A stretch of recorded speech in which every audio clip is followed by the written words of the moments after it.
pada mulanya adalah firman. Berarti firman itu lebih dulu daripada Allah. Pada mulanya adalah firman, firman bersama-sama Allah, dan firman itu adalah Allah. Sebelum saya koreksi dari ayat ini, sejak redaksi ayat ini pun sudah janggal. Pada mulanya adalah firman, berarti firman itu adalah Allah, bukan Allah itu yang berfirman. Nah, kemudian kalau ini pun kita guna pakai, coba kita kalau boleh screen Umi di Injil Matius 4 ayat 4, apa kata Yesus sendiri tentang firman ini? Kata Yesus, sebab ada tertulis, manusia bukan hidup karena roti saja, tetapi setiap firman yang keluar dari mulut Allah.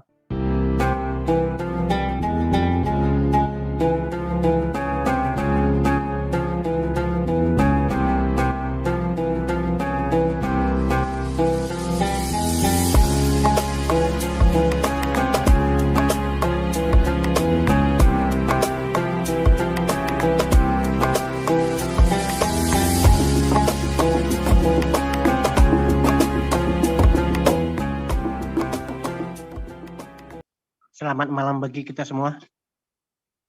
Memang kalau kita membahas tentang ketuhanan ini sangat sulit untuk dibahas karena yang tidak bisa dilihat oleh mata kita sendiri itu yang mau kita pelajari. Sedangkan Allah itu adalah Maha Pencipta. Menciptakan, mau belajar yang diciptakan, mempelajari yang menciptakan. Jadi sangat jauh dan kadang-kadang nggak bisa kita jangkau dengan pikiran kita sendiri.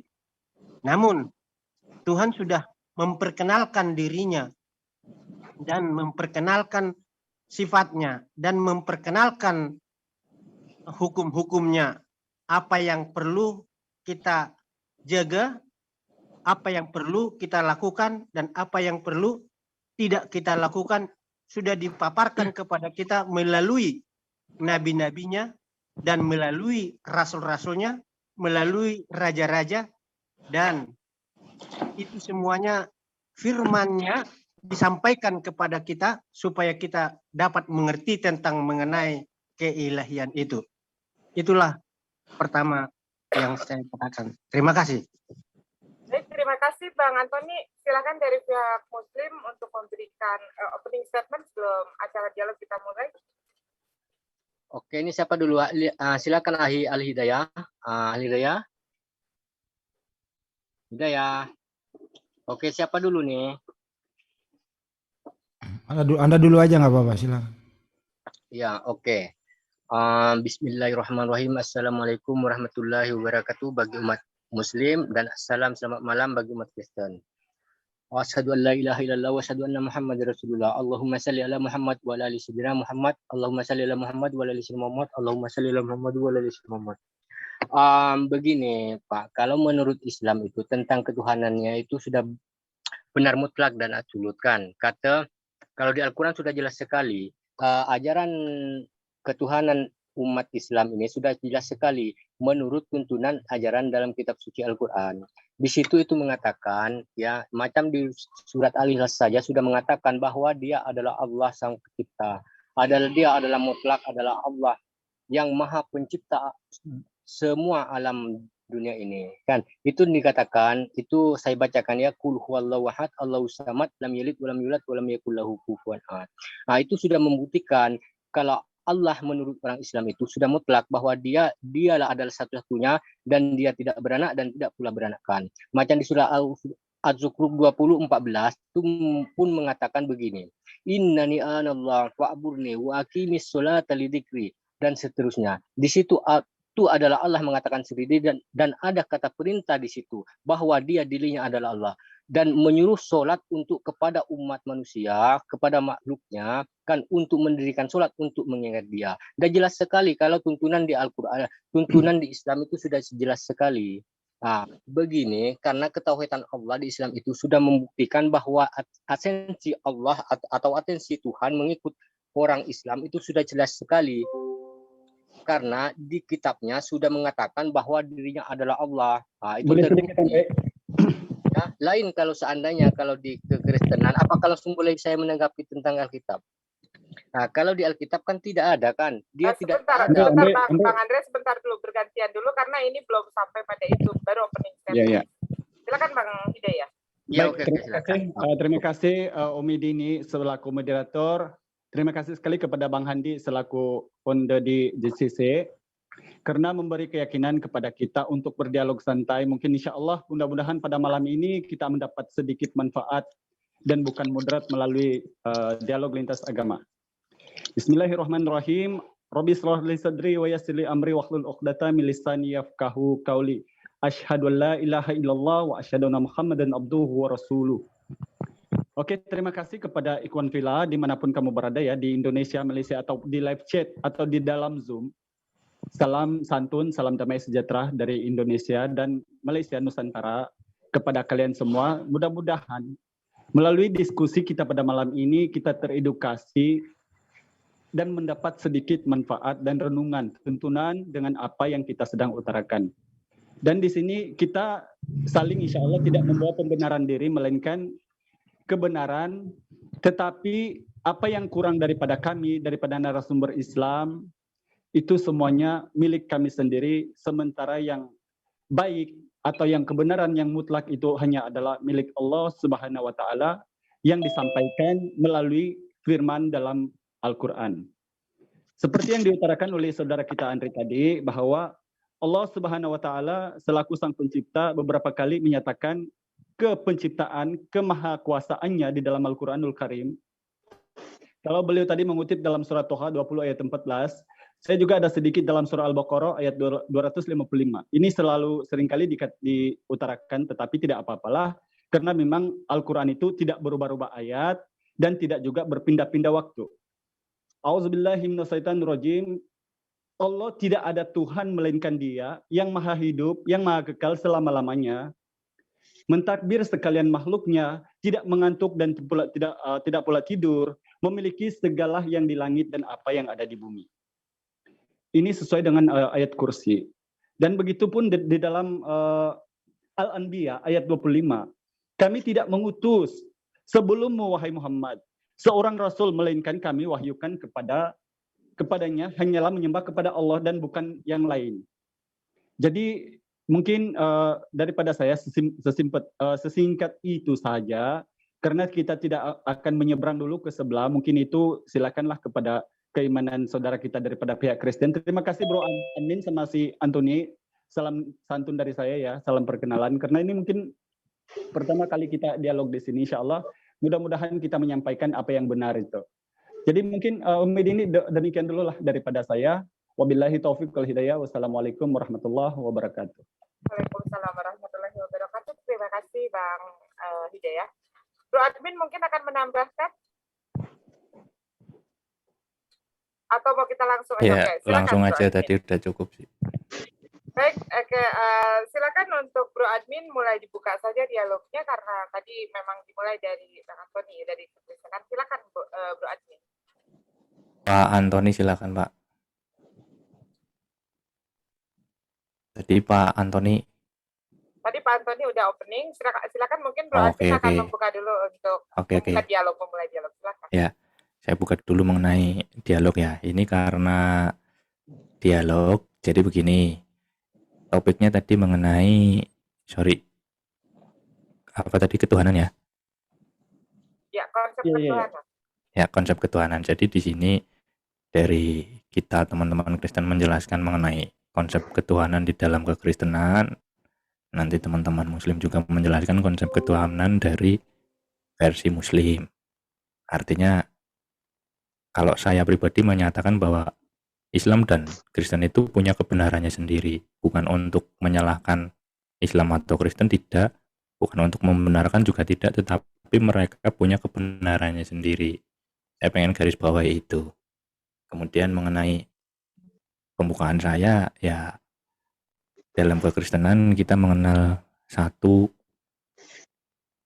landasan atau dasar iman yang sebelumnya sudah digagas atau dirumuskan oleh bapak-bapak gereja, bahwasanya Allah itu kita kenal melalui Tritunggal, pribadi yang bisa kita kenal tetapi tidak bisa dipisahkan.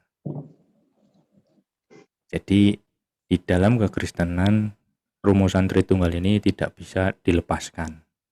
Adapun kekristenan yang tidak menggunakan rumusan Tritunggal, ada rumusan-rumusan yang lain, tetapi kalau saya dan mungkin Pak Antoni juga mengakui atau mengimani mengenai rumusan ini, di mana ini adalah rumusan dasar di dalam kita beriman atau mengenal siapa Bapa, siapa Putra, dan siapa Roh Kudus.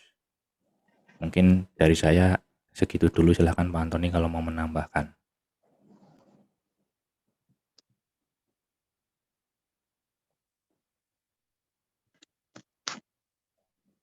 Terima kasih. Memang dari sejak dulu, waktu Yesus juga berada di dunia ini, sudah susah manusia untuk menerima kebenaran firman Allah ini. Karena firman Allah juga sudah mengatakan bahwa dunia akan tidak menerima ya kebenaran itu. Karena manusia diberikan hak untuk memilih. Tapi itulah pengaruh-pengaruh dunia menggelapkan pikiran manusia sehingga manusia tidak dapat menjangkau tentang mengenai ketuhanan itu. Dan Yesus sendiri, banyak orang seperti Roma Katolik juga tidak menerima Yesus. Semua orang-orang yang di luar murid-muridnya itu banyak yang mencerca, banyak yang tidak mengakui Yesus itu sebagai Tuhan. Tapi barang siapa yang mengaku Yesus sebagai Tuhan, dia akan diselamatkan. Itu kata Tuhan kepada kita. Nah, oleh sebab itu, seorang Kristen mempercayai itu Allah Bapa, Anak, dan Roh Kudus. Karena satu dengan yang lain tidak bisa dipisahkan. Karena Allah bersama-sama dengan Anak. Dan Anak itu sebutan hanya istilah. Ya, sama seperti anak tangga, anak pintu, itu anak kunci. Itu kunci tidak pernah beranak. Ya, tapi itulah istilahnya. Jadi dia itu disebut juga Yesus itu sebagai firman, kalam Allah. Ya, bukan hanya AUEU gitu, tapi kalau diibaratkan dengan manusia itu jiwanya lah itu, jiwanya. Jadi jiwa itu kan manusia mempunyai jiwa. Kalau misalnya sakit berarti sakit jiwa. Nah, kira-kira gitu ya. Tapi Yesus adalah jiwa Allah itu sendiri. Firman-Nya itu sendiri. Jadi menjelma menjadi manusia, tetapi kasat manusia tidak menerima, ya. Tidak menerima karena enggak sanggup untuk membahas, untuk menerima atau mencerna tentang kealahan itu. Hanya Allah lah yang dapat menerangkan dirinya. Makanya kami minta Rohul Kudus untuk menuntun hati dan pikiran supaya mengenal tentang dirinya. Kalau sudah kami dituntun, pasti kami mengenal dan mengetahui Allah itu benar. Dan kadang-kadang memang semu, ya, semu. Sama seperti waktu si Hawa, dia menyelewengkan, iblis itu menyelewengkan firman Allah itu. Kata Tuhan, jangan makan buah ini, katanya kepada si Hawa. Tetapi apa kata iblis? Kamu dilarang makan itu supaya kamu jangan serupa dengan dia. Nah, jadi pendapat ketiga Allah, manusia, dan iblis itu berbeda-beda. Nah, oleh sebab itu kita sebagai umat Allah yang diberikan hak untuk memilih, kita pilihlah yang benar. Ya, kita selidiki apakah ini berasal dari roh Allah atau roh yang lain. Kalau kita sudah tahu bahwa itu roh Allah, kita teruskan. Kita imani. Ya, pasti Tuhan akan memberkati kita. Terima kasih. Ini Ahi Hidayah, ini siapa dulu? Saya ke Anda dulu. Silakan. Ya, silakan Andre. Sebab di sini ada saya sama Bro Admin. Harap-harap diskusi kita, Bro Admin ya. Harap-harap diskusi malam ini berjalan dengan baik. Jadi kita konklusif aja. Kalau ada yang macam melenceng atau terlalu ribut, mungkin kita juga berkewajiban untuk membantu pihak moderator untuk mengamankan. Jadi kita harap diskusi Iya. ini berjalan dengan baik. Silakanlah Andri, kalau memang ada pertanyaan mungkin apa yang kamu ragukan, mungkin mereka boleh menjelaskan. Silakan. Oke, bismillahirrahmanirrahim. Begini Pak, kalau seandainya Yesus dikatakan Tuhan itu, ya di mana letak keabsolutan Yesus itu? Kan berarti kalau seandainya Yesus itu dijadikan Trinitas, berarti itu fatal itu keabsolutannya kan? Ya kan kata saya, kan kalau diskusi itu jangan di antara kita ada bohong, mengikuti adalah kitab sucinya sendiri. Kalau ajaran Islam itu kan sudah jelas, Pak. Kalau seandainya Bapak tidak ingin mengikuti tentang kebenaran, ya terpulang Bapak kan. Tapi penjelasan di Islam itu sudah jelas bahwa dikatakan di Al-Qur'an begini, Pak, kan. Kan mengatakan begini, wa in kuntum fi raibin mimma nazzalna ala abdina fa'tu bi suratin mim mislihi wa syuhadaakum in kuntum sadiqin, kan dan seterusnya kan begini. Kan kata Allah kan begini, kalau seandainya kamu ragu-ragu tentang apa yang diturunkan kepada hambaku Muhammad, buatlah kamu satu surat semisal Al-Qur'an saja. Kalau seandainya kalian semua bisa membuat surat semacam Al-Qur'an, berarti dibuktikan Al-Qur'an itu salah. Kan itu sudah ada tantangannya Pak di dalam Al-Qur'an itu, bahwa Allah sendiri menantang kepada umat-umat yang lain kalau tidak menerima tentang kebenaran Al-Qur'an. Gitu. Ya maksudnya di situ, kalau Bapak mencabarkan tadi, mengatakanlah Yesus atau apa segala macam kan, itu kan fatal di situ ketuhanannya, karena itu adalah lebih daripada satu, ada oknum dua dan ketiga.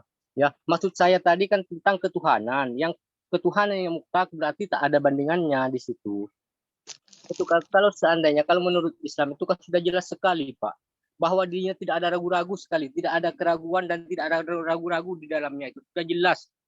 Membuktikan bahwa dia adalah Allah sang pencipta alam semesta, kan gitu. Oke, macam ini dulu ahli hidayah, silahkan dilanjut ditambah kalau seandainya ahli hidayah ada. Ya intinya ke situ aja lah, biar mereka menjelaskan. Mungkin sebab saudaraku Andre meminta ketuhanan yang absolut tentang Yesus, tapi biar mungkin saya tambahkan sedikit, mungkin mereka boleh huraikan. Saya simpulkan sebegini, simpel aja. Seorang yang diutus, Tuhan adalah hamba, itu bukan Tuhan. Mana ayatnya? Injil Matius bab 12 ayat 17. Atau Kisah Para Rasul pasal 2 pasal 4 ayat 27. Atau di Yohanes bab 13 ayat 16 kata Yesus, seorang hamba tidak lebih tinggi daripada tuannya, atau seorang utusan tidak lebih tinggi daripada yang mengutus. Nah, seorang hamba ini memang tidak pantas disebut Tuhan. Mana ayatnya? Di dalam Matius bab 19 ayat 17. Yang baik itu kata Yesus hanya Allah, sama dengan Markus bab 10 ayat 18 ataupun di Lukas 18 ayat 18. Jadi kalau sudah ada kenyataan yang seperti ini, apalagi banyak sekali dalam Bible itu yang saya lihat, Yesus itu hanya semata-mata utusan ya kepada Bani Israel, dan itu pun bukan kepada mana-mana tempat, tapi itu silakan sajalah sebab keimanan kamu. Tapi kami juga percayakan Yesus ini apa yang benar. Baginda juga memang diutus kepada kaumnya, Bani Israel. Itu seperti di surah An-Nisa ayat 171 sampai 72. Yang mana baginda di situ mengatakan, Yahudi Nasrani, wahai Yahudi Nasrani, jangan kamu lampaui batas dalam agamamu. Jangan katakan apa yang tidak benar terhadap Allah. Sesungguhnya aku hanyalah utusan Allah kepadamu. Jadi di sini sekali lagi Isa dalam Al-Quran dan Bible seperti di Matius 15:24 atau Matius 10 ayat 5 atau di Injil Matius 15 ayat 26, sekali lagi baginda menerangkan jati dirinya, siapa dan untuk siapa dia datang dan apa pengajarannya. Jadi kalau memang dia itu kamu imani sebagai Tuhan yang sudah absolut, mungkin kamu boleh menguraikan sedikit tentang apakah konsep membuatkan baginda Isa alaihi salatu wassalam itu sebagai seorang Tuhan. Karena dalam Al-Quran kami yakini perintah Isa tidak lebih daripada dirinya hanya mengatakan seorang Rasul dan menyembah hanya kepada Allah. Seperti juga di Injil Lukas bab 4 ayat 8 dan Matius 10 ayat 5. Gitu. Ya, silakanlah saudaraku dari umat Kristen. Boleh saya tambah sedikit hidayah? Silakan. Ya begini Pak, yang Bapak daripada Kristen kan begini, kalau diskusi itu kalau yang lancar, oke. Jadi kalau seandainya nanti memaparkan harus mengikuti sesuai dalam fakta dan apa di dalam Bible Bapak yang tertulis dalam Bible Bapak itu baru oke lah, standar lah kata orang sini kan. Itu saya kurang tahu loh bahasa Indonesia. Nih macam ini kan. Kalau diskusi ini yang sesuai dalam Bible-nya, jangan ada bohong dan jangan ada dusta. Oke, apa yang tercatat dalam Bible Bapak itu uraikan. Itu saja Pak. Ya. Oke, silahkan. Halo. Silakan Pak Antoni kalau mau ngomong dulu. Oke, terima kasih. Kalau kami tidak pernah berbohong, kami hanya mengutarakan apa isi Alkitab itu. Di sini di dalam Ibrani 2 ayat 6. Tapi perikopnya di sini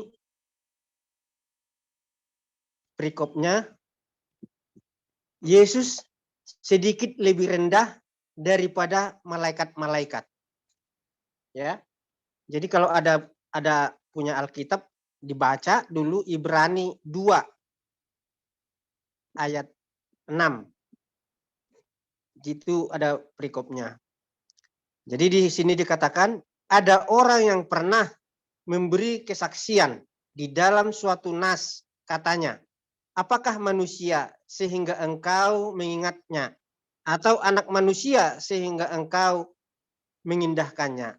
Namun engkau telah membuatnya untuk waktu yang singkat, ya, untuk waktu yang singkat, sedikit lebih rendah daripada malaikat-malaikat, dan telah memahkotainya dengan kemuliaan dan hormat. Jadi Yesus itu dia mau lebih rendah dari malaikat, bahkan lebih rendah dari manusia. Ya, rela dia lebih rendah dari malaikat. Namanya untuk mendekati manusia itu. Karena manusia itu sebenarnya sudah putus hubungan dengan Allah. Karena sudah dosa. Karena upah dosa adalah maut. Itulah simboyannya.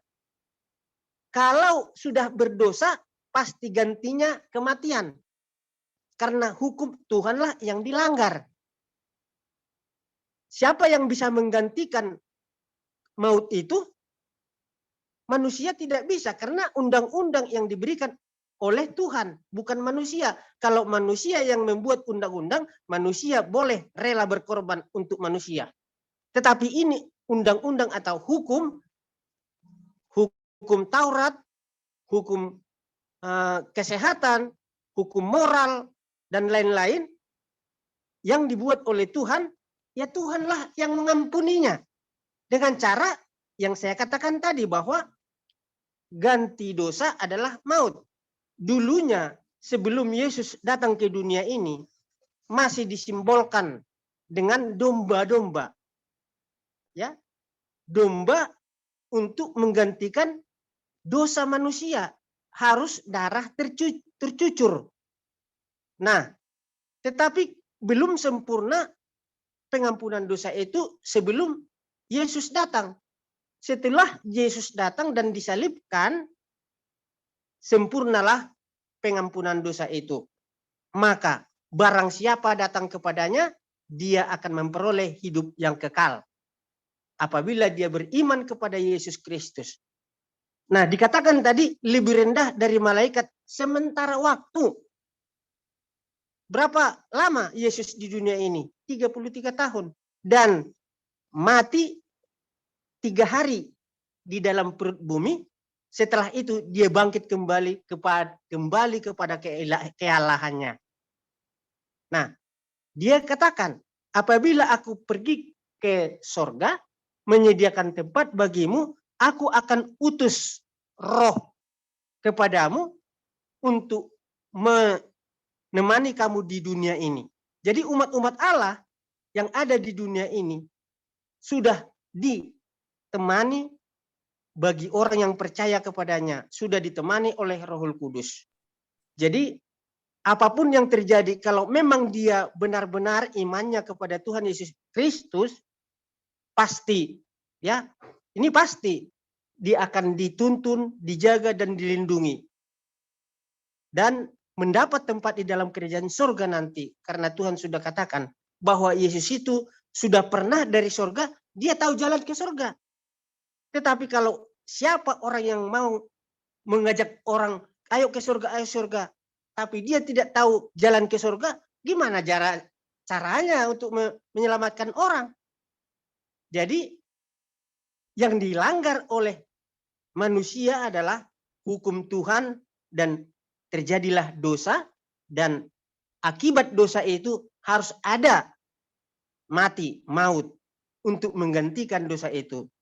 Sehingga turunlah Yesus ke dunia ini supaya barang siapa datang kepadanya akan memperoleh hidup yang kekal. Terima kasih. Ditambahin. Baik, silakan untuk Bro Admin. Ya, saya nambahin sedikit. Boleh, silakan. Ya, tadi mengenai masalah ketuhanan, di mana ada versi Kristen dan versi Islam. Saya nambahin sedikit mengenai versi Kristen. Jadi sebagai Kristen, kita wajib percaya bahwasanya Allah atau Tuhan hadir di dalam kesaksian Alkitab atau periwayatan di Matius, Markus, Lukas, Yohanes. Tuhan hadir sebagai 3 pribadi atau 3 hipotesis. Ya, ini termaktub di dalam rumusan Trinitas atau Tritunggal.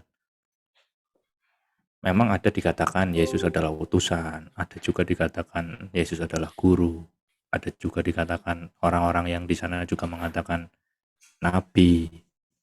Tetapi ada juga pernyataan dari murid yang mengatakan Yesus adalah Allah. Sehingga dari Injil tersebut yang tertulis Matius, Markus, Lukas, Yohanes ini, bapak-bapak gereja menggunakan rumusan untuk supaya mudah dalam menjelaskan mengenai konsep ketuhanan di dalam kekristenan ini, di mana Tuhan di dalam kekristenan ini hadir atau dikenal, kita mengenal Tuhan dalam 3 pribadi, minimal dalam 3 pribadi, meskipun dalam arti yang sebenarnya Tuhan itu lebih daripada akal kita, lebih daripada gagasan bapak-bapak gereja, atau lebih daripada Trinitas. Tapi minimal yang kita harus kenal itu dalam konsep Trinitas, di mana ada 3 pribadi ini. Jadi yang dimaksud 3 pribadi ini tidak bisa dipisahkan, tetap dalam satu hakikat.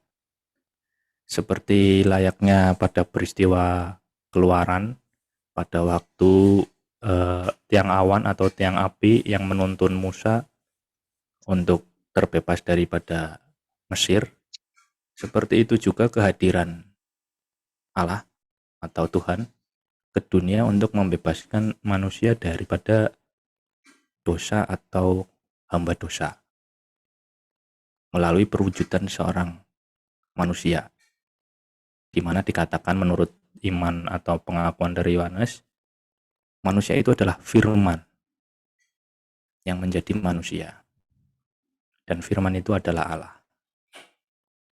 Nah, jadi di dalam kekristenan memang tidak bisa lepas daripada doktrin mengenai Trinitas ini, karena jika lepas dari situ kita akan kesulitan untuk menjelaskan isi-isi dari Bible atau Matius, Markus, Lukas, Yohanes. Kira-kira begitu dari kekristenan. Boleh. Siapa saya dulu menanggapi Hidayah? Saya sebentar, Pak Andre ya. Iya, oke, silakan. Mungkin saya runtut semua poinnya. Si Bro Antonius tadi mengutip tentang Ibrani. Itu silakan sajalah, sebab itu keimanan kamu. Tapi apa yang saya tahu, Ibrani ini sebenarnya ini salinan daripada Yunani, yang ini adalah kitab Daniel dan Izra. Tapi kalau dalam Ibrani juga, coba kalau kita buka di dalam Ibrani 8 ayat 6 atau Ibrani 9 ayat 15. Yesus itu tidak lain hanyalah pengantara Allah dan yang tidak kelihatan. Apa yang tidak kelihatan dengan manusia. Jelas, kalau memang di sini tadi saya mendengar beberapa poin dari Bro Admin mengatakan secara langsung, alhamdulillah beliau ini terus terang bahwa di ayat yang lain mengatakan demikian, tapi ayat yang lain kesaksian murid demikian.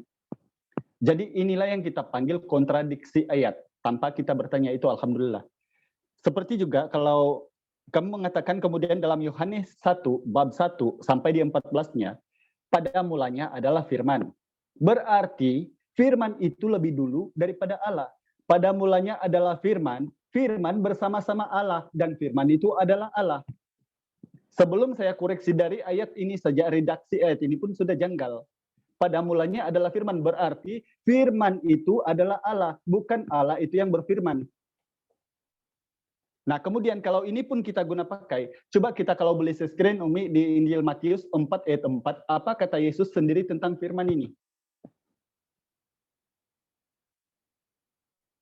Kata Yesus, sebab ada tertulis, manusia bukan hidup karena roti saja, tetapi setiap firman yang keluar dari mulut Allah. Sebab itulah dari Kejadian 1 bab 3 sampai dengan 27 yang penciptaan Adam dan kemudian beranak pinak, itulah firman, berfirmanlah Allah, berfirmanlah Allah. Tapi di perjanjian baru kemudian firman Allah itu sudah hilang. Tapi siapa Yesus ini yang datang, itulah yang tadi 1 Timotius 2 ayat 5, Ibrani 8 ayat 6 atau Ibrani 9 ayat 15. Dia pengantara Tuhan dengan manusia, sebab tidak ada seorang pun yang pernah melihat Tuhan. 1 Timotius 6 ayat 16. Yohanes 1:18, Yohanes 5:37. Jadi inilah saudaraku dari Nasrani yang kami pahami sebagai bukan distinct dan unik. Yang absolut itu bukan, karena masih disanggah dengan ayat yang lain. Kalau memang pernyataan Yesus, Inani Allah, saya adalah Tuhan, maka sembahlah aku. Kalau ada kemudian kesaksian daripada Filipus, bahwa dia mengatakan, ya guru dan Tuhanku, atau ya Tuhanku dan Allahku, itu kesaksian daripada satu orang. Padahal di Bible tertulis, kesaksian daripada satu orang itu tidak benar. Jadi di sini siapa yang kita percayakan di sini? Mohon maaf, saya tidak sedang bertanya, saya cuma memberi gambaran. Logik akal untuk berpikir. Karena kalau memang absolut, yang distinct dan unik, itu yang dipanggil dalam Al-Quran, surah Al-Ikhlas, di situ diruntut semuanya. Bahwa Allah tidak beranak dan tidak pula memperanakan, atau di surah An-Nisa 172. Wa ma taqulu salasa, jangan katakan Tuhan itu tiga, maka berhentilah, itu akan lebih baik bagimu. Itu juga tentang penciptaan Isa. Yang kemudian kemahatauan Allah Subhanahu wa taala, ada orang-orang oknum-oknum yang menuhankan Yesus atau Isa Al-Masih. Jadi mungkin demikian dulu buat sementara untuk renungan saja. Saya tidak sedang menggagalkan, tapi itu keinginan mereka, silakan saja. Kita cuma memberi berhujah seadanya. Mudah-mudahan ada yang mendapat manfaat. Silakan, Fadal. Oke, begini Pak, kata Pak Pendeta tadi kan mengatakan tadi apa Yesus Tuhan atau apa? Di mana letak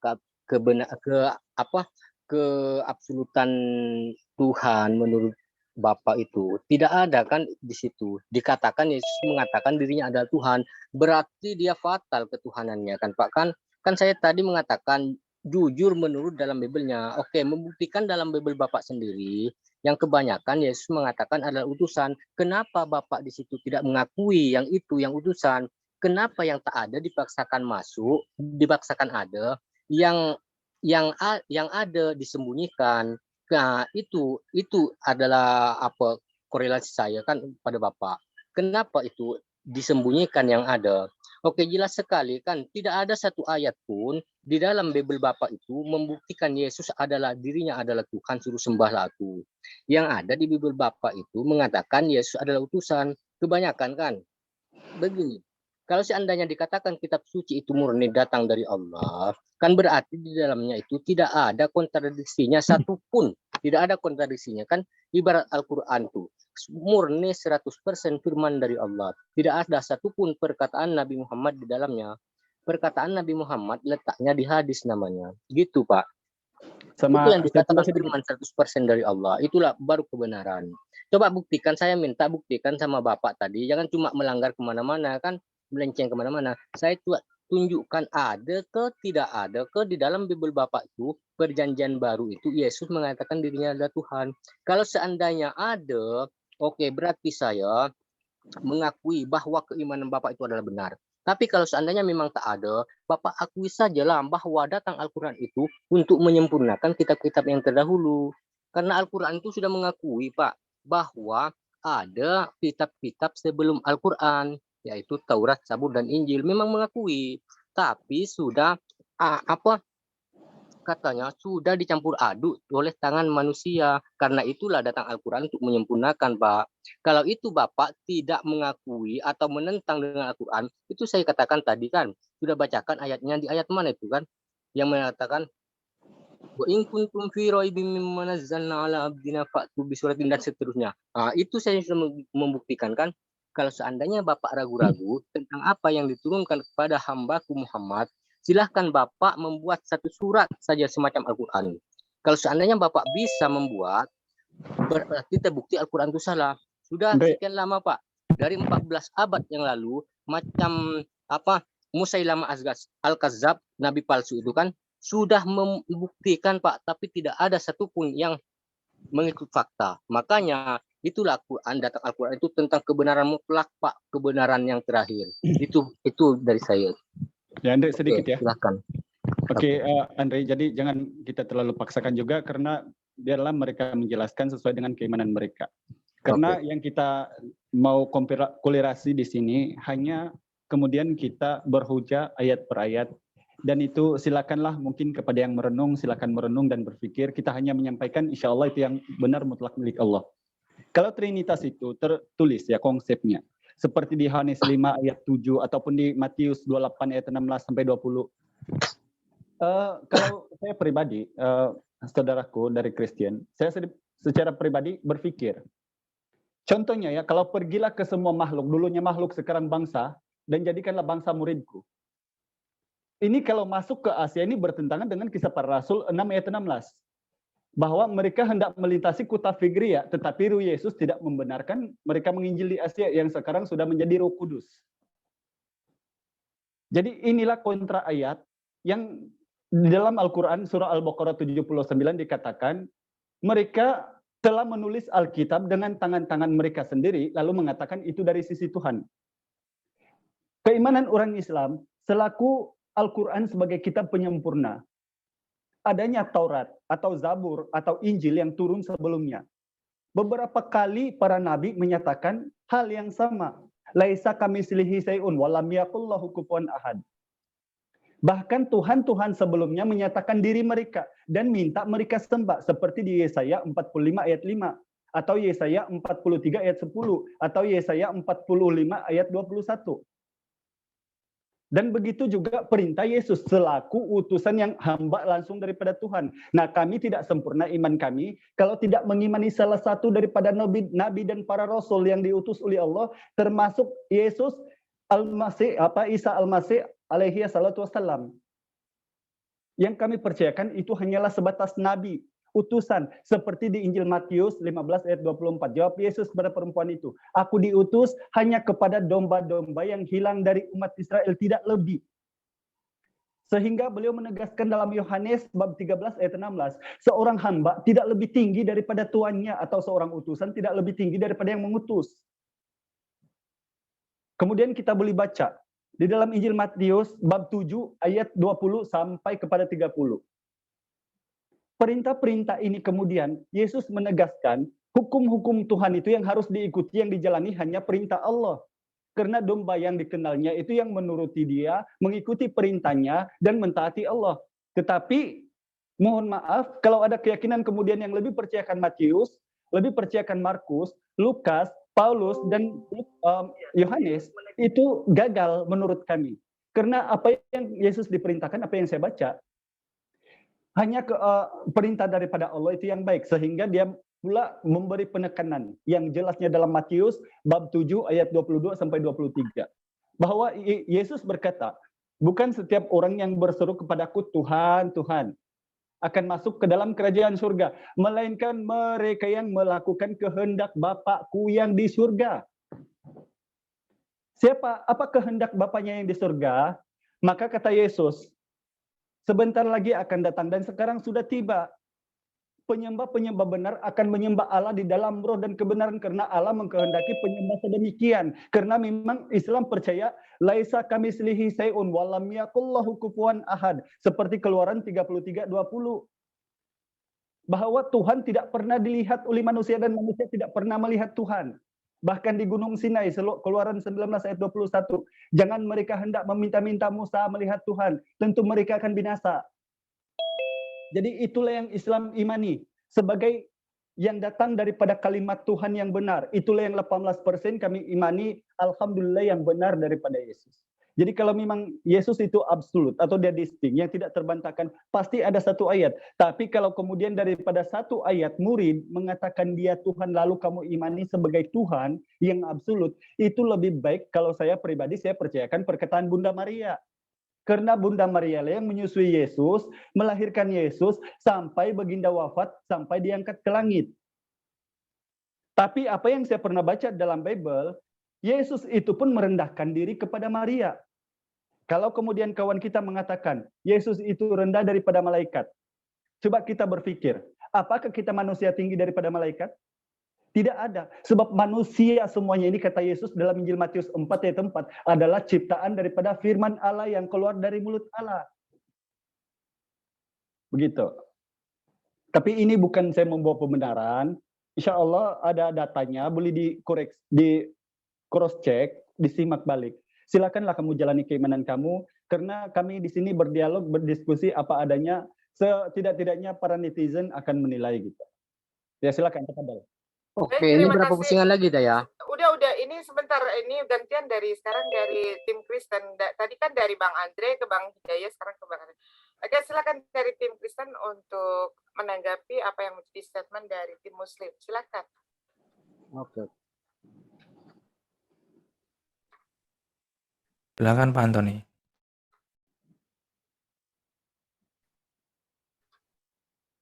Pak Antoni.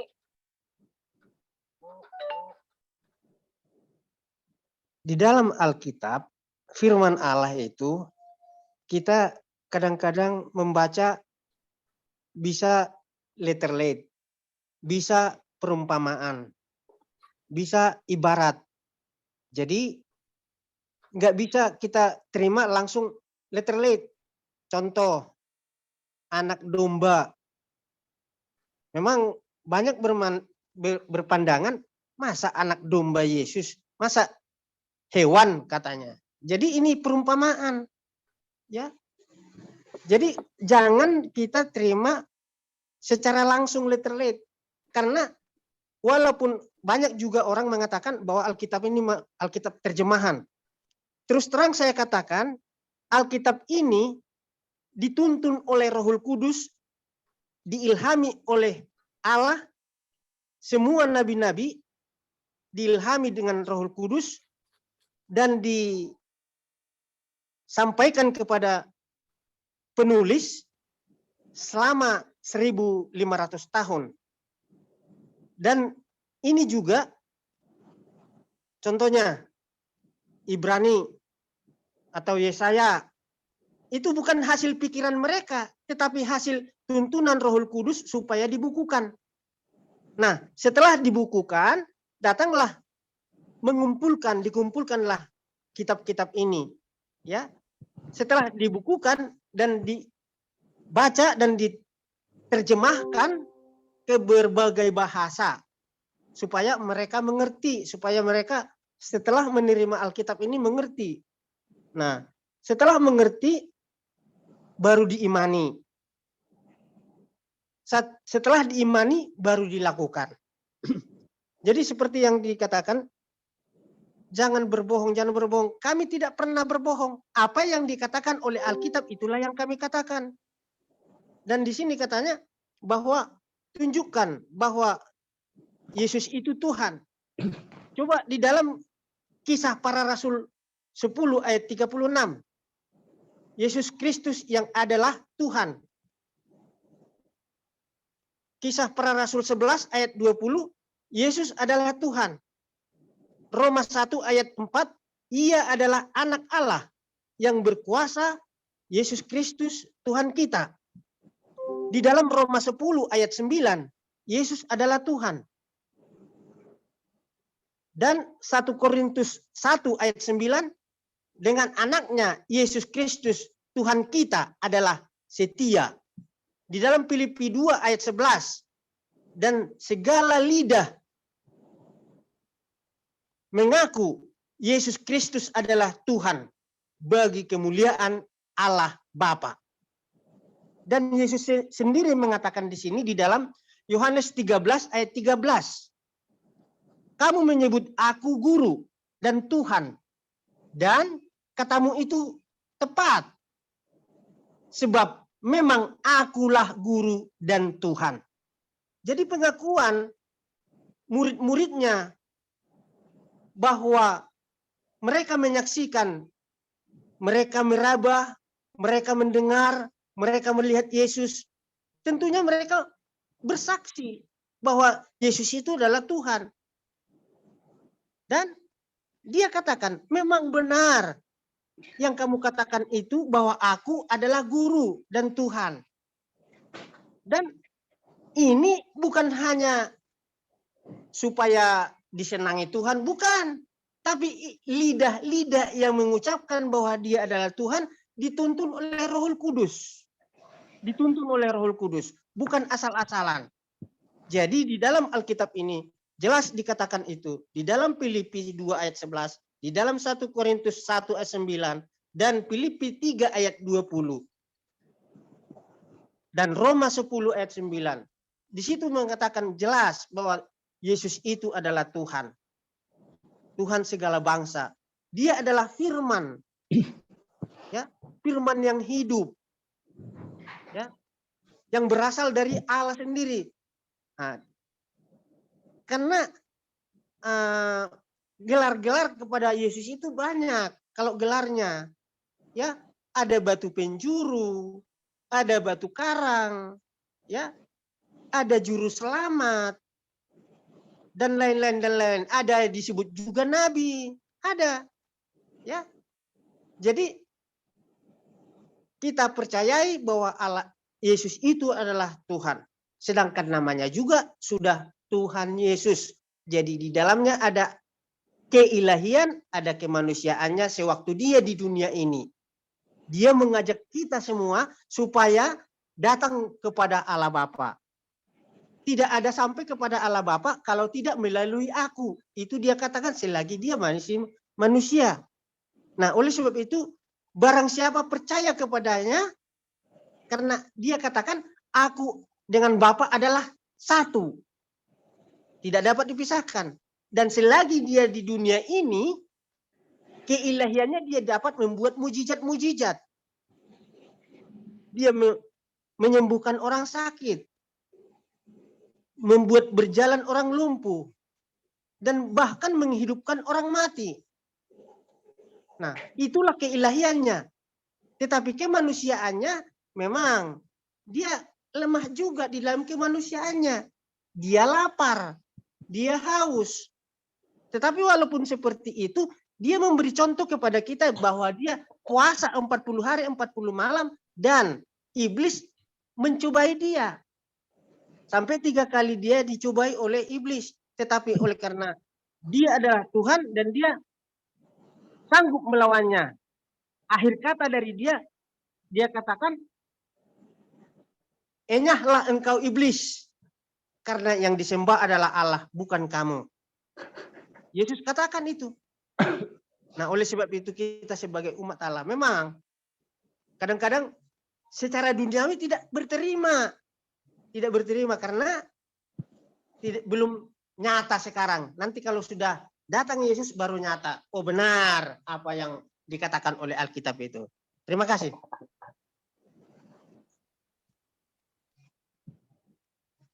Ya, saya lanjutin sedikit Pak Antoni. Mengenai tadi yang disampaikan, pertama, mengapa Kristen mengakui Yesus sebagai Tuhan tapi tidak mengakui Yesus sebagai utusan? Tadi Pak ANDR itu bilang begitu ya. Jadi di dalam kekristenan itu apa yang tertulis di dalam Bible atau Alkitab itu kita akui semua. baik Yesus sebagai utusan, Yesus sebagai guru, itu diakui semua, tidak ada yang tidak mengakui itu. Tetapi kita juga mengakui apa yang dinyatakan Thomas, bahwa Thomas menegaskan dalam pernyataannya bahwa Yesus adalah Allah. Nah, kemudian ada lagi tadi Pak ini bilang itu hanya pengakuan satu orang, yaitu Thomas. Nah, dalam pandangan kita itu bukan pernyataan, meskipun di ayat tertulis hanya satu ayat atau satu perkataan orang, tetapi itu adalah pengakuan semua murid. Pada ayat selanjutnya ada penegasan. Nah, mungkin sedikit saya baca biar ada ayat Alkitabnya ya. Penegasannya itu di Yohanes pasal 20 ayat 29. Kalau yang Thomas berkata, ya Tuhanku dan Allahku, itu kan di Yohanes pasal 20 ayat 28. Nah, yang saya baca ini di ayat selanjutnya pasal 20 ayat 29, bunyinya begini, kata Yesus kepadanya. Setelah Thomas berkata, ya Tuhanku dan Allahku, gitu ya. Kemudian kata Yesus kepadanya, karena engkau telah melihat aku, maka engkau percaya. Sekali lagi, karena engkau telah melihat aku, maka engkau percaya. Berbahagialah mereka yang tidak melihat namun percaya. Percaya apa? Percaya tentang pernyataan dari murid Yesus, salah satunya Thomas, yang mengatakan di situ Yesus adalah Tuhan dan Tuhan, atau di LHI tulisannya Tuhan dan Allah. Nah, kemudian tadi Pak saya susah nyebutnya nih, Pak ANDR tadi. Andre. Oh, Pak Andre ya. Andre aja. Pak Andre bilang, di mana Yesus berkata, akulah Tuhan, sembahlah aku. Ini sudah sering disampaikan ya, bahwasanya begini Pak, sejak zaman Adam sampai sekarang, tidak ada yang percaya ketika manusia berkata bahwa akulah Tuhan. Itu nggak ada yang percaya. Sehingga untuk membuktikan bahwa Yesus itu adalah Allah atau Tuhan, bukan dari perkataan itu. Karena secara pun tidak ada yang menerima, mengaku sebagai anak Allah saja. Orang-orang Yahudi pada waktu itu tidak terima dengan pernyataan Yesus, apalagi mengaku langsung dengan gamblang akulah Tuhan gitu. Jadi untuk kata-kata itu memang tidak ada di dalam Alkitab, karena bagi kami bukan itu ukuran untuk menentukan Yesus ini sebagai Allah. Kemudian tadi disampaikan karena menyinggung mengenai Al-Quran, saya juga menyampaikan sedikit mengenai Al-Quran. Jadi yang saya percaya Al-Quran ini punya kebenarannya sendiri. Ketika dikatakan Al-Quran meluruskan kitab sebelumnya, begini Pak, yang diluruskan Allah melalui Al-Quran adalah Injil yang dibawa Isa yang sudah diselewengkan, bukan Injil yang berisi Matius, Markus, Lukas, atau Yohanes. Jadi dari sini saya mengambil kesimpulan dan keputusan bahwa yang diluruskan itu bukan Matius, Markus, Lukas, atau Yohanes, melainkan Injil yang dibawa Isa yang kemudian katanya diselewengkan, atau berarti Yesus versi Injil Isa gitu loh. Itu pandangan saya, sehingga dalam awal tadi saya juga sudah mengatakan bahwasanya kita diskusi hanya menjelaskan apa yang kita percaya daripada kitab kita masing-masing. Iya. Nah, dari sinilah saya pemirsa yang mendengar. Dari sinilah saya berpendapat bahwa kedua kitab ini punya kebenarannya sendiri. Begitu Pak. Mungkin dari saya tanggapannya segitu aja. Silahkan dilanjutkan lagi yang. Oke, silakan. Baik, terima kasih Bro Admin. Kembali ke tim Muslim, silakan ditanggapi dari Bang Andre dulu atau Bang Dea. Silakan. Oke, Baik. saya dulu deh ya. Ya, silakan. Saya dulu. Oke, silakan saya. Oke, Pak. Yang dikatakan tadi semua dari kita sebelumnya atau dengan yang ini, di mana itu tidak membuktikan bahwa Yesus adalah Tuhan di situ kan? Itu perkataan siapa tadi? Tidak pernah ada Yesus mengatakan di situ. Tidak ada pernah kata-kata Yesus di situ kan? Oke, saya membuktikan tadi menurut dalam Bible Bapak sendiri apa yang tercatat. Tapi kan yang tercatat dalam Bible Bapak itu tidak ada membuktikan Yesus adalah Tuhan. Yang ada di Bible Bapak itu membuktikan Yesus adalah Tuhan, utusan. Macam di Matius 17 ayat 3 itu sudah cukup yang membuktikan bahwa dia Yesus adalah utusan kan.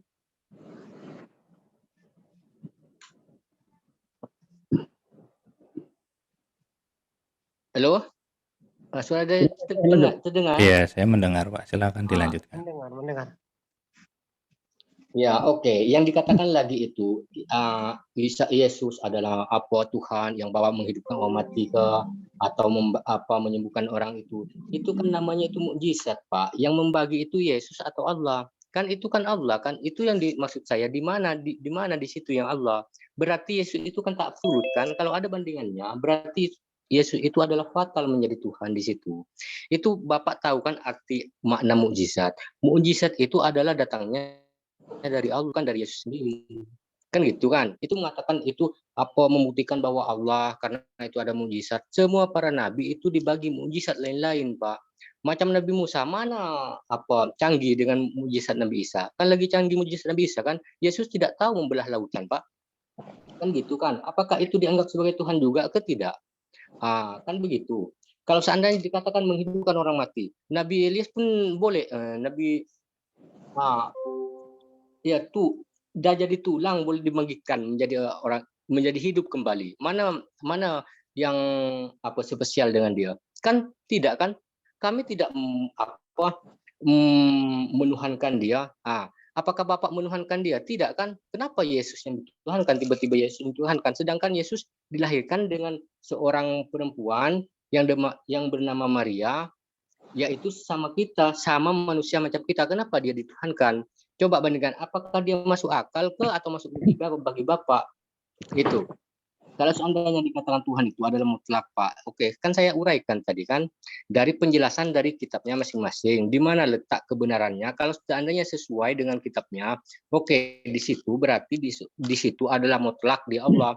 Tapi penjelasan Bapak tidak termasuk sesuai dengan apa yang diajarkan oleh dalam kitab Bapak. Kan? Bapak tidak mengakui tentang kerasulan Yesus, tidak mengakui tentang utusan Yesus, tidak mengakui tentang kenabian Yesus. Tapi yang tak ada dalam kitab Bapak yang dipaksakan masuk untuk menjelaskan kepada kita.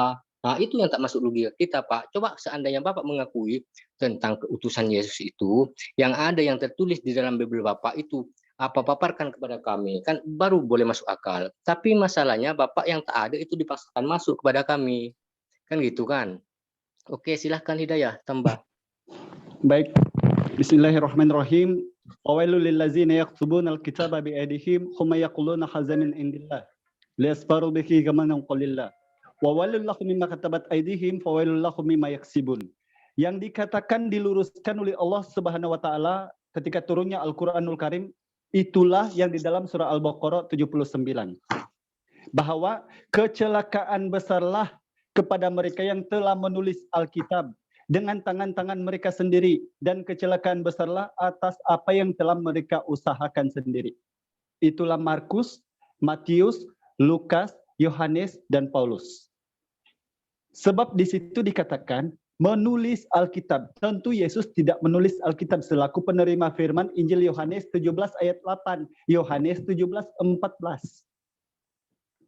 Sebab segala firman yang kau sampaikan kepadaku, telah kusampaikan kepada mereka, dan mereka telah menerimanya. Apakah itu buku? Tidak, itulah Injil yang kami pahami dalam Islam, selaku abduhu wa rasuluh, yang datang kepada Isa pengajarannya kepada Bani Israel. Dan tentu saja para murid ada menulisnya. Tapi ketika kita bertanya kepada orang Yahudi sekalipun, itu katanya di lautan mahfuz, tidak tahu kemana sudah. Itu satu. Jadi yang dikoreksi oleh Al-Quran itu adalah 4 Injil kanonik, yang kemudian menjadikan Yesus itu Tuhan. Padahal Allah penegasannya dalam surah An-Nisa bab 171 sampai 72. Jangan katakan Tuhan itu 3, maka berhentilah daripada ucapan kamu, itu akan lebih baik bagi kamu. Sungguh telah kafirlah mereka yang mengatakan bahwa Allah adalah Isa putra Maryam. Semua ini menunjuk kepada susuk Yesus. Kemudian yang tadi disinggung di Yohanes 13:13. Dalam ilahi, dalam versi 1912 itu masih terdapat dalam website. Itu rabi. Dalam 1969 itu guru. Dalam 2000 itu junjungan. 2010 kemudian berubah menjadi Tuhan. Saya sudah bilang, kalau masih ada kontra ayat dan masih boleh disanggah ataupun apalagi kalau kasat mata sudah ditemukan, percaya itu bukan firman yang tulen daripada Tuhan. Lalu, yang ketiga, apakah memang yang dikatakan oleh saudara kita daripada sebelah tadi mengatakan bahwa firman itu ada yang dimengerti sebagai metafora dan sebagainya. Coba kita buka dalam Injil Markus bab 13 ayat 21. Firman itu kata Yesus kekal. Jadi kalau sudah beliau mengatakan begini, tidak mungkin Tuhan itu menurunkan firman yang membuat manusia itu bingung. Karena itu pasti firman dari Tuhan. Seperti Al-Quran yang datang dalam bahasa Arab, masuk ke Indonesia dan Malaysia juga dalam bahasa Arab. Adapun terjemahannya kemudian alhamdulillah orang Yahudi pun percaya Al-Quran itu benar daripada Allah. Nah sekarang kalau kita tanya ke keyakinan sebelah, apakah terjemahan ilahi ini boleh digunakan pakai oleh orang Ortodoks, Assyria, atau kita berikan kepada orang Yahudi di tempat kelahiran Yesus Al-Masih alaihissalam assalatu wassalam itu sendiri? Apakah mereka beriman kepada ilahi ini?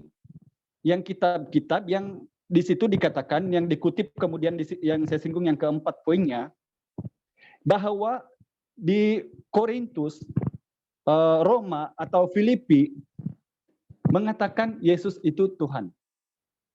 Kita saudara jangan ke sana dulu, coba kita buka Kisah Para Rasul 2:36.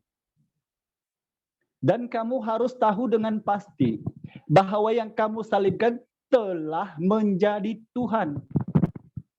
Kalau kami orang Islam, dalam akidah orang Islam, kami tidak boleh menuhankan Tuhan yang dicipta oleh manusia. Karena Tuhan itu pencipta manusia, bukan sebaliknya. Sementara acuannya kemudian melalui Paulus, yang itu membuat buku-buku di abad ketiga, itu pun tidak dapat perintah langsung dari Yesus. Kalau kesaksiannya dalam Kisah Para Rasul 9 ayat 3, itu bertentangan dengan Kisah Para Rasul 22 ayat 9 lagi. Ada yang melihat tidak mendengar, ada yang mendengar tidak melihat. Tapi itu silakan, keimanan kamu. Tapi percaya kepada saya Pak, saudaraku, kalau kami sebagai Islam yang diturunkan kalamullah, atau firman dalam bahasa Melayu yang benar datang. Bila saudara tadi mengoreksi bahwa apa yang dikoreksi oleh Allah Subhanahu wa taala dalam surah Al-Baqarah itu jelas bahwa kitab-kitab itu telah ditulis oleh tangan-tangan manusia. Lalu mereka mengatakan ini dari sisi Tuhan. Memang tiada yang absolutnya kalau tentang Yesus. Karena apa? Konsep pahaman Trinitas hanya diyakini oleh beberapa ayat. Minimal ada 6 lah. Kau menyapa aku guru dan Tuhan yang sekarang ini, ataupun aku dan Bapa adalah satu. Siapa yang melihat aku, dia telah melihat Bapa. Barang siapa yang tidak percaya aku, tidak akan mendapat hidup yang kekal. Memberi perintah, tiga kesaksian memberi perintah, Bapa, Putra, dan Roh Kudus, seperti di 1 Yohanes 5 ayat 7. Itu semua sementara dalam pahaman kami, bahkan dalam website pun kita masih temukan, itu adalah Konstantinopel, Konsili Nisia 421 Masehi. Jadi di sini kita tidak sedang mengoreksi atau menggagalkan, tapi insya Allah apa yang kami sedang bahas ini boleh kami bertanggung jawab. Apa yang salahnya kemudian boleh dikoreksi, dan coba kita sebagai seorang yang senior berdebat, coba kita rungkai bersama, apakah memang benar begini atau salah. Percaya kepada saya Bang, dalam Bible kamu ada beberapa ayat yang saya kutip. Ini pernyataan Yesus sendiri. Kalau saya ditanya oleh orang, coba tunjuk di mana Yesus mengaku ayat dia adalah nabi. Coba kamu buka, ya, coba kamu buka di dalam Yohanes bab 4 ayat 44.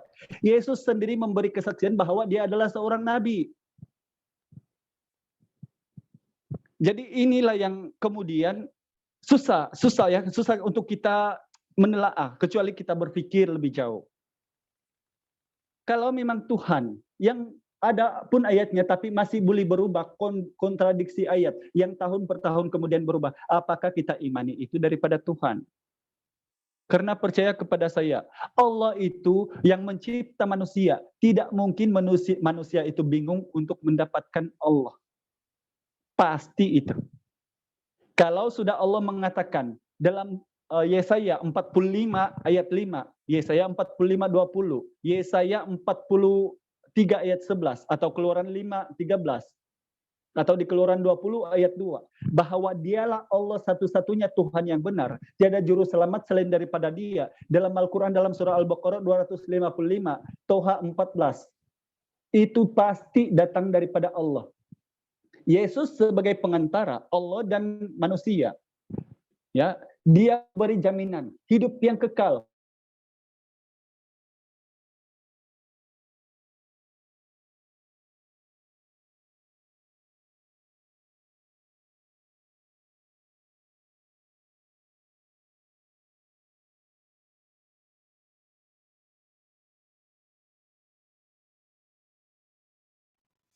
Suaranya hilang apa ya? Kok hilang suaranya? Sinyal ini kayaknya. Hilang, suara hilang.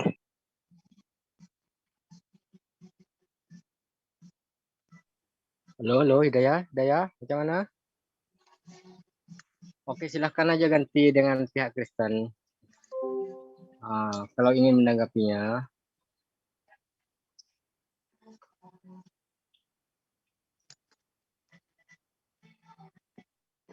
Ya silakan Pak Antoni. Iya, terima kasih.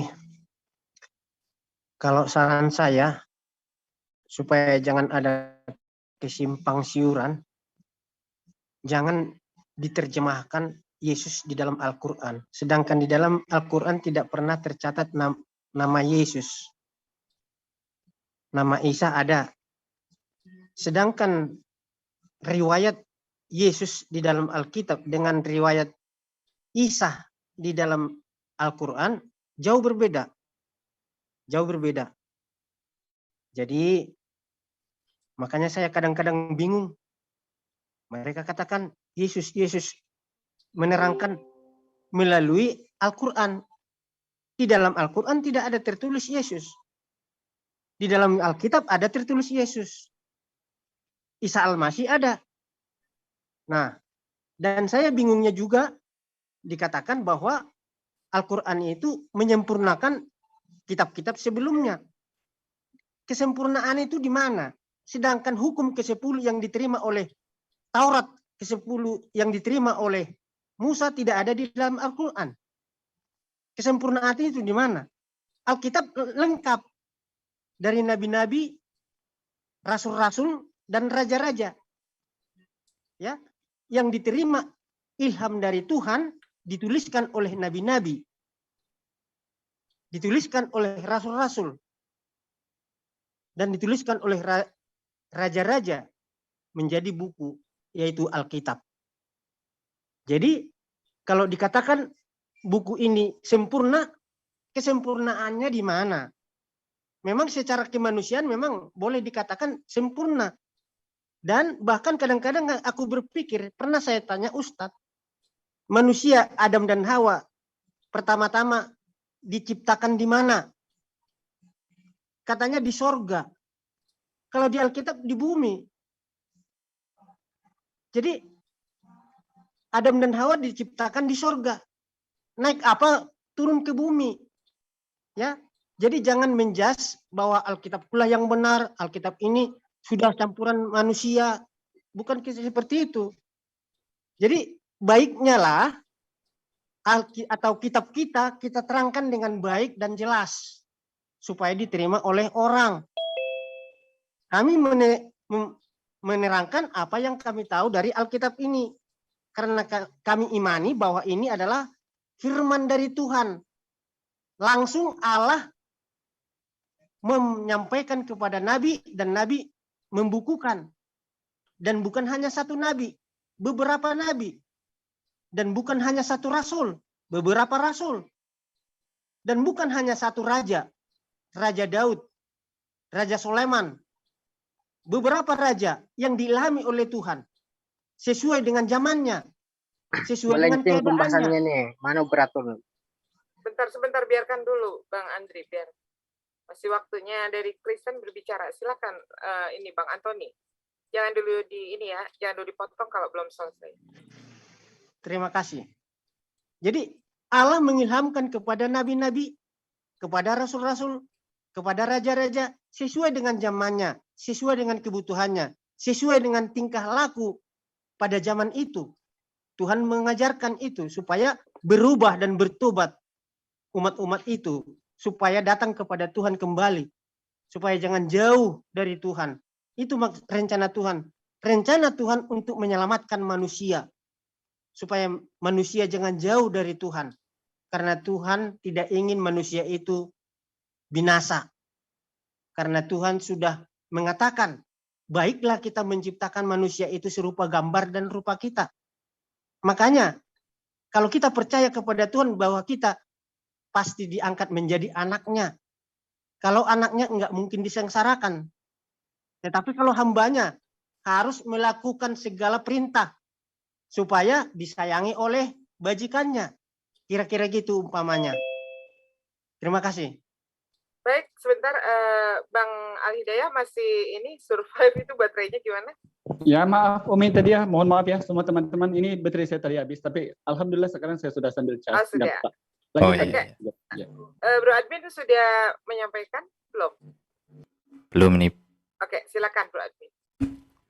Ya tadi Pak Hidayah suaranya sempat hilang. Tapi saya rasa udah lumayan banyak tadi yang disampaikan ya. Saya Lanjut aja Bang Bro Admin, lanjut aja. saya menegaskan kembali tadi yang dikatakan Pak Andre. Tadi sudah saya katakan bahwasanya Kristen itu mengakui semua apa yang disampaikan di dalam Injil Matius, Markus, Lukas, Yohanes, atau sering dibilang Bible. Baik itu Yesus sebagai guru, sebagai nabi, anak Allah, anak manusia, anak domba Allah, sebagai Allah, itu kita akui semua. Nah, terkhusus pada pengakuan mengenai Yesus adalah Tuhan, dalam hal ini berarti di dalam Bible itu ada pengakuan murid mengenai Yesus adalah Allah. Ya, ketika jenengan berkata di mana Yesus mengaku Tuhan, artinya yang jenengan sedang cari itu di mana Yesus mengaku Allah. Di dalam terjemahan LAI. Nah, salah satunya tadi ayat yang saya sebutkan mengenai pernyataan Thomas. Dan penegasannya di ayat berikutnya. Dari situlah bapak-bapak gereja ini memberikan rumusan supaya kita lebih mudah memahami mengenai Tuhan yang diwartakan melalui Matius, Markus, Lukas, Yohanes. Bahwasanya dengan tegas menyatakan begini, Allah atau Tuhan hadir sebagai tiga pribadi tetapi satu hakikat, yaitu hakikatnya adalah Allah. Nah, itu yang ada di dalam iman kita atau kekristenan mengenai bagaimana mengenal Yesus yang benar itu, ya kita dibantu oleh bapak-bapak gereja dalam rumusan Tritunggal. Nah, mengenai tadi yang dibahas masalah Injil, meluruskan Injil sebelumnya yaitu Markus, Matius, Lukas, Yohanes, dan Paulus. Kalau saya pribadi sih dan banyak teman Kristen yang sering diskusi memang tidak sepakat Pak Hidayah, karena di dalam Quran sendiri memang dikatakan bahwa Injil itu bukan tulisan Matius, Markus, Lukas, Yohanes, tapi Injil itu adalah yang diterima Isa atau mungkin kata-kata Isa. Di dalam Quran sendiri sebenarnya sudah ada ayat 1 dari Injil itu.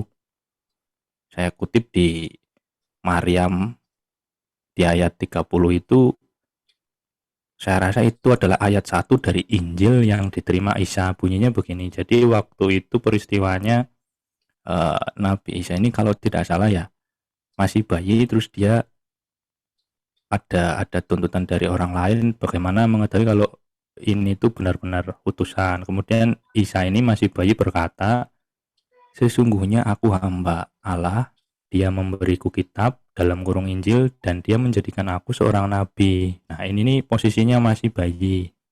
Artinya kalau Injil atau kitab Injil adalah kata-kata Isa, berarti kata-kata inilah ayat pertama dari Injil Isa.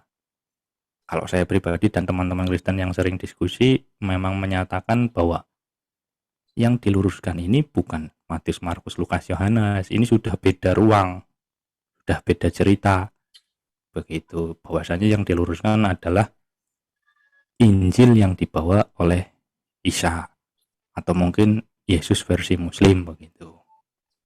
Jadi kalau saya pribadi memang tidak menyamakan antara Isa dengan Yesus, karena dari latar belakangnya juga sudah berbeda sehingga tidak bisa saya untuk menyamakan itu. Meskipun ada klaim atau pernyataan bahwa itu sama, ya itu kan datang dari luar. Tetapi kalau dari kekristenan memang menolak itu. Kira-kira begitu tambahan dari saya. Baik, terima kasih Bro Admin. Ini waktu diskusi kita berikan 15 menit lagi ya, kayaknya 1,5 jam cukup untuk diskusi, karena selanjutnya kita juga akan buka sesi tanya jawab ya dari partisipan. Baik, selanjutnya dari pihak Muslim silakan untuk menanggapi. Waktu 15 menit ini dibagi dua ya. Ya, saya sedikit ya, Bro Andre, sedikit dulu. Dibagi dua dengan tim Kristen ya, jadi 7,5 menit. Iya. Yang pertama, saudaraku, kalau kamu mengatakan bahwa yang dikatakan oleh Allah bukan yang diluruskan itu adalah 4 Injil kanonik, maka kira-kira kami lebih baik Kristen. Karena itu sudah pasti datang daripada Yesus, kan gitu. Simple itu. Nah, kalau kemudian Anda mengatakan bahwa yang diluruskan oleh Al-Quran itu adalah yang diturun kepada Yesus yang asli, kenapa kamu beriman sama 4 Injil kanonik? Kan simple itu dipikirkan. Nah, disinilah kemudian terjadinya debat karena perbedaan. Kalau tidak ada perbedaan itu, maka semuanya kita ini satu akidah, satu agama, satu Tuhan. Bukan satu Tuhan, satu kewajiban untuk bertuhan. Gitu. Kemudian yang disinggung kedua, saya persingkat aja ya. Tentang Tuhan datang ke dunia, mengambil rupa sebagai manusia. Supaya umat yang percaya kepadanya akan selamat. Saya tidak mau mengutip banyak, coba kita buka dalam Yohanes bab 10 ayat 26. Tapi sebelum ke situ, kita coba lihat dulu dalam Injil Matius bab 15 ayat 26. Apa kata Yesus? Kamu bukan orang Yahudi. Tidak pantas bagiku untuk menolongmu, tidak pantas bagi seorang yang diberikan roti, lalu melemparkannya kepada anjing. Ini perkataan Yesus, yang kemudian dipertegas dalam Injil Yohanes bab 10 ayat 26 sampai 29. Tetapi kamu tidak percaya karena kamu tidak termasuk domba-dombaku. Domba-dombaku mendengarkan suaraku, dan aku mengenal mereka, dan mereka mengikuti aku. Sekarang Bang, Bro Admin sama Antonius, ketika ada ucapan Yesus yang seperti ini, kenapa kamu guna pakai kesaksian Markus, Matius, Yohanes, Paulus, Lukas untuk menjadikan Yesus Tuhan? Walhal jelas dalam ayat ini, Yesus berkata, kamu bukan dombaku karena kamu tidak mendengarkan aku. Domba-dombaku mendengarkan aku dan aku mengenal mereka. Mereka menuruti perintahku. Itu yang kami imani. Sebagai kalamullah yang betul pengajaran baginda Isa atau Yesus kepada Bani Israel. Tapi kalau kamu bilang tidak sama, silakan aja. Sekarang kan kita sedang koreksi Bible. Koreksi ayat, bukan koreksi Bible, koreksi ayat. Walhal keimanan kami Islam juga memang tidak sama itu. Lahir di kandang domba dengan lahir di pohon korma. Disalib dengan tidak disalib. Buli-bulinya diinjak, dipukul sebagai Rasulullah, padahal Allah mengangkat Isa ke hadratnya. Diselamatkan. Karena di Bible juga tertulis, siapa yang percaya kepada anak, dia tidak akan binasa. Apalagi kalau memang orang itu yang datang langsung daripada Tuhan, yang daripada firman kalam langsung daripada Tuhan, bagaimana boleh dibinasakan oleh orang? Itu simple kan untuk dipikir. Mungkin demikian, simple daripada saya, singkat Bang Andre. Silakan, mungkin kita boleh berbagi sama mereka supaya kira-kira netizen itu boleh terapresiasi. Tafadhol. Oke, saya tambah sedikit ya. Oke. Kata Bro Admin tadi kan, itu mengatakan dari kutip apa segala macam kan. Itu saya kata dengan dia, di mana ada pembuktian Yesus itu adalah Tuhan, tidak ada pernah Yesus mengatakan dari dirinya sendiri dia adalah Tuhan kan. Dia kan bukan ucapan Yesus semua yang dikatakan oleh Bro Admin tadi kan. Saya minta tadi sesuai dalam Bible-nya, di mana ada perkataan Yesus yang mengaku dirinya adalah Tuhan. Kalau seandainya tidak ada, berarti fatal di situ ketuhanan Yesus. Kan gitu aja, simple aja. Jangan cuma apa bertele-tele kemana-mana. Dan tadi lagi pembahasan siapa lagi tadi itu, saya tak tahu lah, kurang tahu namanya. Siapa lagi itu? Kata Yesus, Isa dengan Yesus lain. Ya memang lain lah menurut pemahaman kitab Bible dengan Al-Quran.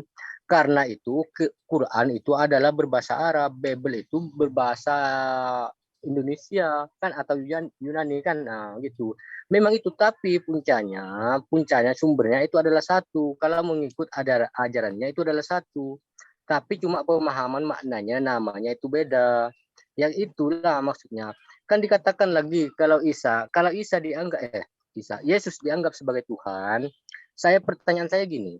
Kenapa Yesus itu sangat waktu menjadi manusia, kemana Tuhannya? Apakah dia terbang dulu atau kemana kan gitu? Dan lagi, kalau seandainya Yesus itu dijadikan Tuhan, kenapa dia tidak tahu hari kiamat? Kan itu fatal. Di mana absolutnya? Kan tak ada absolutnya di situ kan? Bahwa dia membuktikan bahwa dia adalah utusan bukan Tuhan. Dan lagi, apalagi hari kiamat. Sedangkan buah arah saja Yesus tidak tahu. Di situ aja. Di mana letak keabsolutan Yesus yang dikatakan Yesus itu adalah Tuhan lah, ini Mesias atau apapun lah segala macam. Tapi membuktikan dia tidak, berarti Yesus itu tidak membuktikan dirinya adalah Tuhan. Karena semua ada mukjizat itu adalah Tuhan yang membagi kepada dia. Tuhan yang membagi mukjizat. Karena itulah Yesus itu adalah jadi orang pandai, orang cerdas, orang bijaksana, orang apa. Itu semua mukjizat daripada Allah, daripada Tuhannya Yesus. Itu aja. Cukup dari saya. Oke, sekian, terima kasih. Oke, ini macam mana? Ini berapa kali ke sesi atau macam mana? Oke, terima kasih Bang Ande. Sebelum ke ini masih ada 7 menit terakhir untuk partisipan Kristen memberikan tanggapan. Silakan. Silakan Pak Antoni.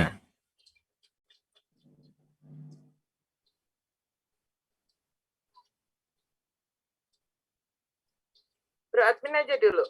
Pak Antoni mungkin ada jawab. Pak Antoni, halo. Iya. Terima kasih. Di mana mengatakan Yesus sebagai Tuhan? Tadi saya sudah paparkan di dalam Yohanes 13 ayat 13. Yohanes 13 ayat 13. Tolong dicatat kalau nggak sempat dibaca. Saya bacakan. Kamu menyebut aku guru dan Tuhan. Dan katamu itu tepat. Sebab memang akulah guru dan Tuhan. Itu pengakuan Yesus sendiri. Tuhan ke Tuhan situ, Pak. Tuhan. Bukan Tuhan. Bukan. Oke, teruskan dilanjut. Ya. Jadi dia sendiri mengaku, memang benar engkau katakan itu. Memang aku guru dan Tuhan. Jadi nggak ada yang membantah. Bahkan yang saya katakan tadi, semua murid-murid yang bersama dengan dia selama 3,5 tahun, murid-muridnya itu diangkat menjadi rasul. Ya, rasul-rasulnya itu juga bersaksi bahwa dia adalah Tuhan. Di dalam Kisah Para Rasul 10 ayat 36. Saya ulangi tadi pernyataan saya itu. Yesus Kristus yang adalah Tuhan dari semua orang. Di dalam Kisah Para Rasul 11 ayat 20, Yesus adalah Tuhan. Di dalam Bukan God, Roma, Pak. Lord. Tahu Pak arti Lord dengan God? Andre, biarkan Andre, biar diorang Ya, dulu. oke. Mungkin kita ada masa penanggapan nanti. Biar silakan Antonius. di dalam Roma 1 ayat 4, Ia adalah anak Allah yang berkuasa, Yesus Kristus Tuhan kita. Di dalam Roma 10 ayat 9, Yesus adalah Tuhan. Di dalam Korintus 1 ayat 9, 1 Korintus 1 ayat 9, dengan anaknya Yesus Kristus Tuhan kita adalah setia. Di dalam Filipi 2 ayat 11, dan segala lidah mengaku Yesus Kristus adalah Tuhan bagi kemuliaan Allah Bapa. Di dalam Filipi 3 ayat 20, menantikan Tuhan Yesus Kristus. Jadi semua murid-murid, rasul-rasulnya bersaksi yang bersama-sama dengan dia 3,5 tahun lamanya. Mereka saksikan dan mereka melihat mujizat-mujizatnya. Dan saudara-saudaraku mengaku memang dia juga nabi, tapi ciri-ciri nabi ini dinubuatkan kelahirannya dan bernubuat. Itu ciri-ciri nabi. Dan pada umumnya nabi berasal dari bangsa Israel. Pada umumnya nabi berasal dari bangsa Israel. Dan setelah Yesus datang ke dunia ini tidak ada lagi nabi. Selanjutnya adalah rasul. Arti nabi adalah menerima wahyu dari Tuhan. Arti rasul, panggilan, dipanggil. Simon, ikut aku. Petrus, ikut aku. Dipanggil, itu namanya rasul. Jadi mereka ini adalah rasul-rasul itu bersaksi bahwa dia adalah Tuhan. Inilah yang kami imani.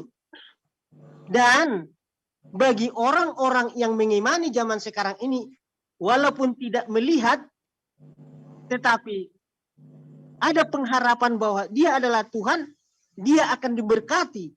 Bukan hanya diberkati di dunia, tetapi mendapat tempat di dalam kerajaan surga.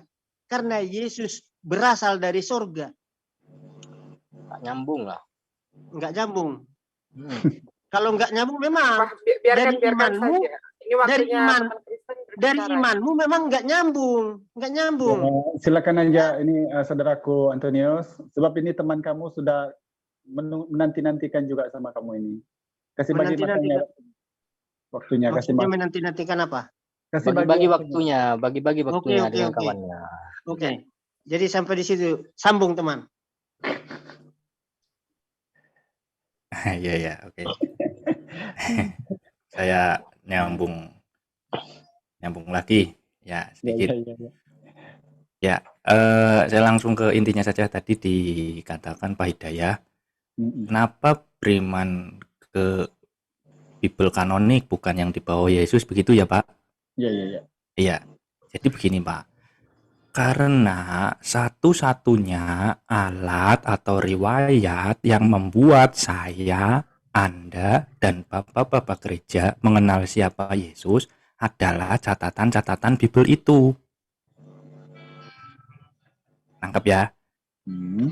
Kenapa beriman kepada Bible kanonik bukan yang dibawa Yesus? Nah, karena satu-satunya alat atau riwayat yang membuat saya, Anda, dan Bapak-Bapak gereja mengenal siapa Yesus adalah catatan-catatan Bible itu. Matius, Markus, Lukas, Yohanes. Itu jawaban saya. Kemudian tadi, kalau nggak salah, karena agak banyak saya hanya sedikit saja yang nyangkut.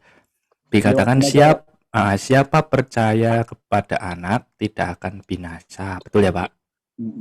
Ya, kalau saya dari Kristen ya jelas percaya 100% mengenai perkataan-perkataan Yesus. salah satu yang saya percaya mengenai perkataan Yesus itu sebagai ini, itu ada di Matius pasal 16. Saya nggak bisa share screen ya.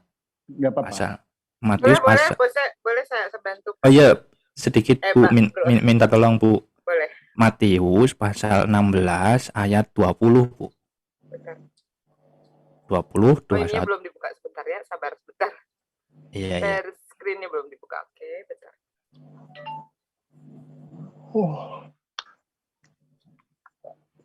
Assalamualaikum. Waalaikumsalam warahmatullahi Assalamualaikum warahmatullahi wabarakatuh. Waalaikumsalam. Matius berapa? Pasal 16 ayat 20. 20, 21, 22, 23.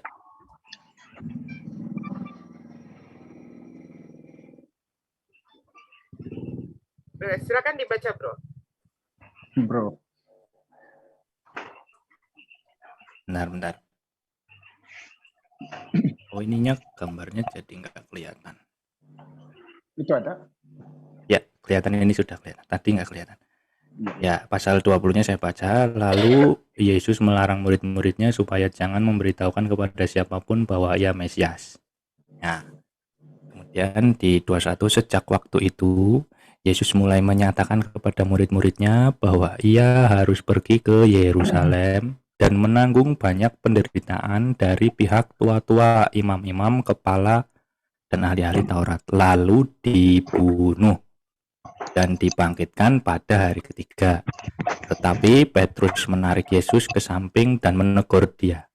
Katanya, "Tuhan, kiranya Allah menjauhkan hal itu sekali-kali takkan menimpa engkau." Digeser. Nah, dia muncul lagi. Kok baik lah. Panas bau ini. Bentar, ini gampang. Miss. Oke. Ya, silakan. Maka Yesus berpaling dan berkata kepada Petrus, "Nyala iblis, engkau satu batu sandungan bagiku, sebab engkau bukan memikirkan apa yang dipikirkan Allah, melainkan apa yang dipikirkan manusia." Jadi, saya percaya apa yang dikatakan Yesus di dalam catatan Matius ini mengenai apa yang akan dialami Yesus itu. Begitu, Pak. Oh, ya. Ini boleh sedikit lagi ya? Ini, Oke, silakan. sedikit saja ya, saudaraku. Siapa ya? Kok selalu lupa ini namanya? Bro admin. Ya, saya kesimpulan aja. Alhamdulillah diskusi kita berjalan dengan baik. Alhamdulillah ini kesimpulan kita di sini bukan kita merasa menang atau benar di sini, cuma netizen lah yang menilai kita kan gitu.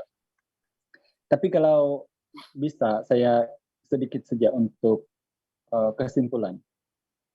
Kalau kemudian Bro Admin mengatakan bahwa karena di jalan penceritaan 4 kanonik itulah kita mendapatkan gambaran Tuhan itu, percaya kepada saya saudaraku, tidak selama 20 tahun dipertanyakan tentang Yesus.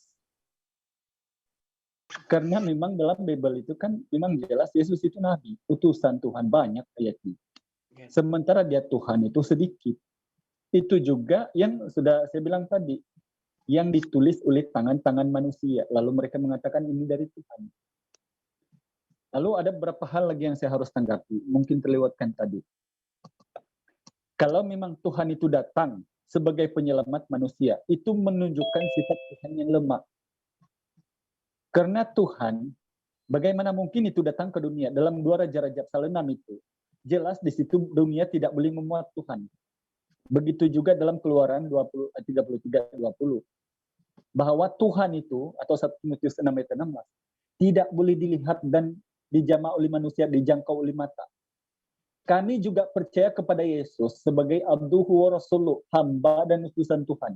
Tidak sempurna iman kami itu kalau tidak beriman kepada Isa Al-Masih yang diutus Allah kepada Bani Israel sebagai nabi.